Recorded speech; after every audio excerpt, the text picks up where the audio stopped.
بسم اللہ الرحمن الرحیم۔ شروع اللہ کے نام سے جو بڑا مہربان نہایت رحم والا ہے۔ السلام علیکم۔ ایک عورت کا شوہر روز کسی نہ کسی مہمان کو گھر لے آتا۔ وہ اپنی بیوی سے کہتا، ان کے لیے کھانے کا انتظام کرو۔ وہ روزانہ مہمان کے لیے کھانا تیار کرتی۔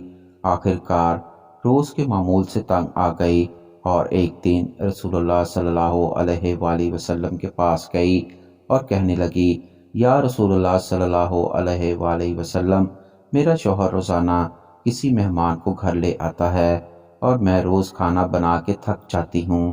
یا رسول اللہ صلی اللہ علیہ وآلہ وسلم، کوئی ایسا طریقہ بتائیں کہ میرا شوہر گھر میں مہمان نہ لائے۔ حضرت محمد صلی اللہ علیہ وآلہ وسلم اس وقت خاموش رہے اور وہ عورت حضرت محمد صلی اللہ علیہ وآلہ وسلم کی خاموشی دیکھ کر گھر واپس آ گئی۔ اگلے دن حضرت محمد صلی اللہ علیہ وآلہ وسلم نے اس عورت کے شوہر کو بلایا اور کہا کہ کل میں تمہارا مہمان ہوں۔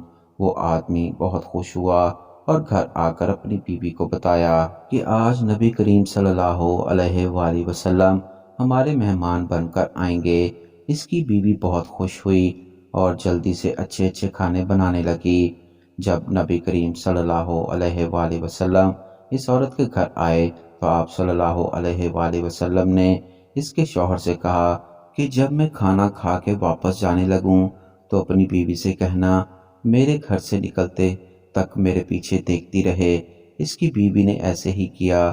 جب حضرت محمد صلی اللہ علیہ وآلہ وسلم واپس جانے لگے تو اس عورت نے کیا دیکھا کہ رسول اللہ صلی اللہ علیہ وآلہ وسلم کے ساتھ ساتھ بچھو، سانپ اور کیڑے مکوڑے سب ساتھ جا رہے تھے۔ وہ یہ منظر دیکھ کر بے ہوش ہو گئی۔ اگلے دن وہ نبی کریم صلی اللہ علیہ وآلہ وسلم کے پاس گئی تو نبی کریم صلی اللہ علیہ وآلہ وسلم نے اس عورت کو بتایا کہ مہمان اپنا نصیب خود لے کر آتا ہے اور جو مہمان کے لیے محنت کی جاتی ہے اس کے بدلے جب وہ واپس جاتا ہے تو ساتھ میں اس گھر کی ساری بلاؤں اور گناہوں کو ساتھ لے جاتا ہے۔